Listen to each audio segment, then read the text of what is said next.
নমস্কার বন্ধুরা, সর্বাণী রান্নাঘরে আপনাদের সবাইকে স্বাগত। বন্ধুরা, আজকে আমি আপনাদের সঙ্গে শেয়ার করব কাঁচা আমের জেলি আচারের রেসিপি। আপনারা তো এই আমের সিজনে কাঁচা আম দিয়ে অনেক রেসিপি বানিয়ে নিলেন, তো এই জেলি আচার বানিয়ে না থাকলে একবার এই রেসিপিটা বানিয়ে নিতে পারেন। আর বেশি পরিমাণে বানিয়ে আপনারা 1 বছরের জন্য সংরক্ষণ করেও নিতে পারেন। তাহলে কিন্তু আম শেষ হয়ে যাওয়ার পরও আপনারা এই জেলি আচার দিয়ে রুটি, পরোটা, ভাতের সঙ্গে নিশ্চিন্তে খেতে পারবেন। আর বাজার থেকে আমের জেলি কিনে খাওয়ার প্রয়োজনই পড়বে না। আর বাজার থেকে যদি কিনতে না হয় তাহলে কিন্তু আপনাদের সংসার খরচ অনেকটাই বেঁচে যাবে। আমি আজকে কিভাবে এই কাঁচা আমের জেলি আচারটা বানিয়ে নিলাম, আপনারা ভিডিওটা প্রথম থেকে শেষ পর্যন্ত দেখতে থাকুন। ভালো লাগলে একটা লাইক দেবেন। সেই সঙ্গে যদি নতুন বন্ধুরা এসে থাকেন, অবশ্যই আমার চ্যানেলটিকে সাবস্ক্রাইব করে আমার পাশে থাকার অনুরোধ রইল।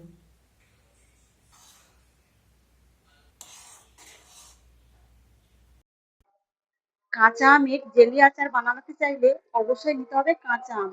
আর আজকে আমি বড় বড় সাইজের 3টে গাছের টাটকা কাঁচা আম নিয়েছি। আর এখানে 3টে কাঁচা আমের ওজন প্রায় 750 গ্রাম। প্রথমে এই কাঁচা আমের খোসাগুলো ছাড়িয়ে নিতে হবে। তবে খোসাটা খুব সুন্দর করে ছাড়িয়ে নিতে হবে, যেন না এতটুকু খোসার সবুজ অংশটা লেগে থাকে। দেখুন বন্ধুরা, এইভাবে আমি একটা আমের খোসা ছাড়িয়ে নিয়েছি। এখন এই আমটাকে দুভাগ করে কেটে নিতে হবে।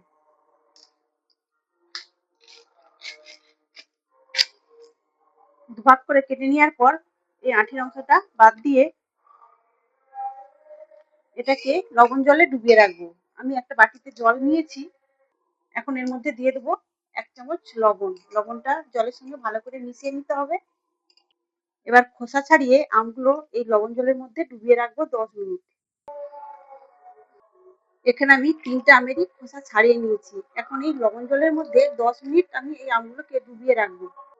10 মিনিট এই লবণ জলের মধ্যে ডুবিয়ে রাখলেই দেখা যাবে যে আমের মধ্যে যে কষটা রয়েছে সেটা বেরিয়ে যাবে। এখানে দেখুন বন্ধুরা, আমি এই আমগুলো 10 মিনিট জলে ডুবিয়ে রেখেছিলাম। আর দেখুন কষ জল কতটা বেরিয়েছে। জলটা একদম কালচে হয়ে গেছে। এখন এই আমগুলো জল থেকে তুলে নেব। তবে একটু কচলে কচলে ধুয়ে নেওয়ার পর। এখন এই আমগুলোকে কেটে নেব। তবে আমি মাঝের এই শক্ত অংশটা নেব না। তো দেখুন বন্ধুরা, আমি এই শক্ত অংশটা এভাবে কেটে বাদ দিয়েছি। আর এখন এগুলোকে ছোট টুকরো করে কেটে নেব। তবে আপনারা যেভাবে খুশি এই আমগুলোকে কেটে নিতে পারেন।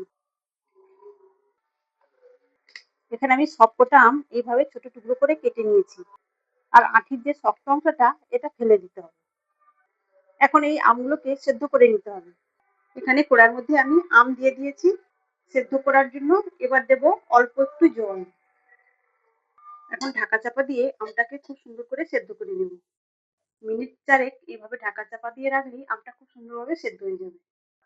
তবে 2 মিনিট পরে আমি একবার আমগুলোকে নাড়াচাড়া করে দেব। এখানে আমি ঢাকা চাপা দিয়ে আমটাকে খুব সুন্দর করে সেদ্ধ করে নিয়েছি। এখানে আমার অনেকটা জল দেওয়া হয়ে গেছে। তবে আমি জলটা নেব না। জল থেকে ছেঁকে আমগুলো তুলে নেব। আর যদি জল সমেতই দেওয়া যায় তাহলে কিন্তু পরবর্তী সময়ে অনেকটা সময় লাগবে জেলিটা বানানোর জন্য। সেদ্ধ আমটা আমি জল থেকে ছেঁকে তুলে নিয়েছি। এটা ঠান্ডা করে নেওয়ার পর মিক্সিতে আমি পেস্ট বানিয়ে নেব। এখানে দেখুন বন্ধুরা, আমি সেদ্ধ আমের একটা স্মুথ পেস্ট বানিয়ে নিয়েছি। আর আমি যে আমটা নিয়েছিলাম সেই আমের মধ্যে এতটুকু আঁশ ছিল না। সেই জন্য আমের পেস্ট আমি আজকে আর ছেঁকে নেব না। তবে আপনারা যদি আঁশযুক্ত আম দিয়ে এইভাবে পেস্ট বানিয়ে নেন তাহলে অবশ্যই কিন্তু ছেঁকে নেবেন। তা নাহলে কিন্তু জেলি আচারটা খেতে ভালো লাগবে না। এখন এই আমের পেস্ট একটা কড়ার মধ্যে ঢেলে নেব।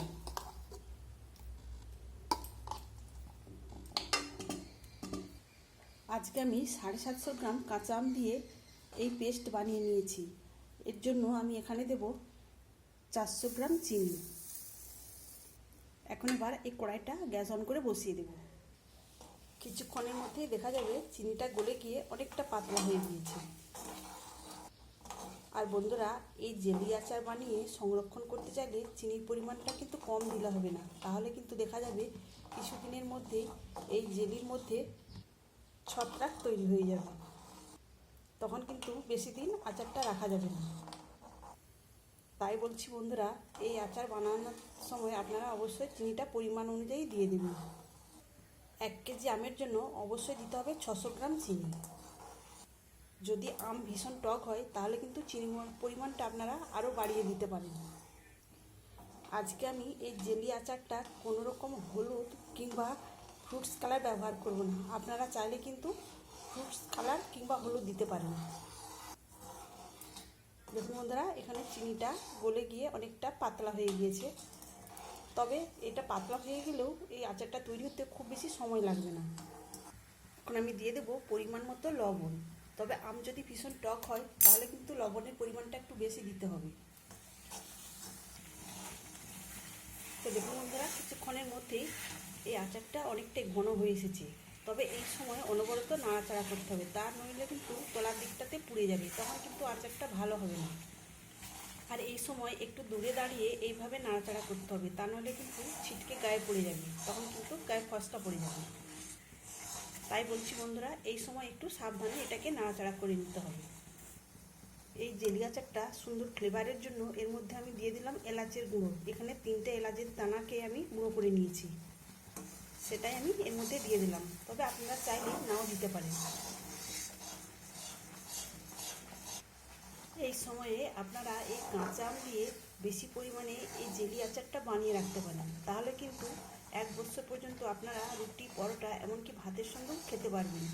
আর বাজার থেকে আমের জেলি কিনে খাওয়ার দরকারই পড়বে না। তাই সংসার খরচের অনেক টাকাই আপনাদের বেঁচে যাবে।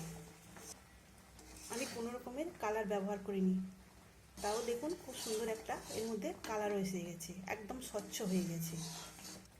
এই আচারটা সংরক্ষণ করে রাখবো, সেই জন্য আমি এখানে দিয়ে দিলাম 1 সিপি ভিনিগার। আর সংরক্ষণ করে রাখতে চাইলে অবশ্যই এই ভিনিগারটা দিতে হবে, তাহলে কিন্তু এই আচারটা 1 বছর পর্যন্ত খুবই ভালো থাকবে, একদম নষ্ট হবে না। তবে শুধুমাত্র ভিনিগার দিলে হবে না, চিনির পরিমাণটাও মাথায় রেখে দিতে হবে। চিনির পরিমাণটা কম দিলেই কিন্তু এই আচারটার মধ্যে ছত্রাক বাসা বাঁধবে। এখানে দেখুন বন্ধুরা, আচারটা কতটা ঘন হয়ে এসেছে। তবে এটা ঠান্ডা হয়ে যাওয়ার পর কিন্তু আরও ঘন হয়ে যাবে। আমি চেক করে দেখিয়ে দেবো কীরকম অবস্থায় এই আচারটা নামিয়ে নিতে হবে। আমি অল্প একটু আচার একটা প্লেটের মধ্যে তুলে নেব। আর এই আচারটা ঠান্ডা করে নেওয়ার পর আমি কাত করে দেখিয়ে দেবো যে এটা ঠিকমতো হয়েছে কিনা।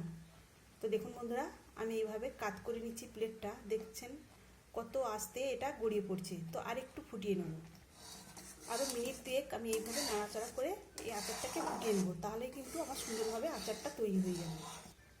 এখানে আচারটা আমার তৈরি হয়ে গেছে।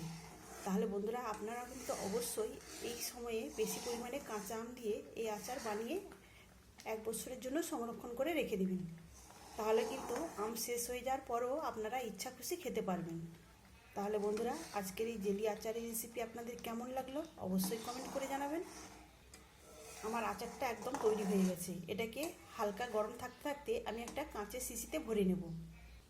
তবে একদম গরম অবস্থায় কাঁচের শিশিতে আপনারা ঢালতে যাবেন না, তাহলে কিন্তু কাঁচের শিশিটা কেটে যাওয়ার সম্ভাবনা থাকবে। সেই জন্যই বলছি বন্ধুরা, হালকা গরম অবস্থায় এটাকে নামাবেন, তা নাহলে কিন্তু এই আচারটা অনেকটাই ঘন হয়ে যাবে। শিশির মধ্যে রাখলেও সেটা সেট হতে অসুবিধা হবে। তাহলে বন্ধুরা, আজকের মতো আসি। সবাই ভালো থাকবেন, সুস্থ থাকবেন, ধন্যবাদ।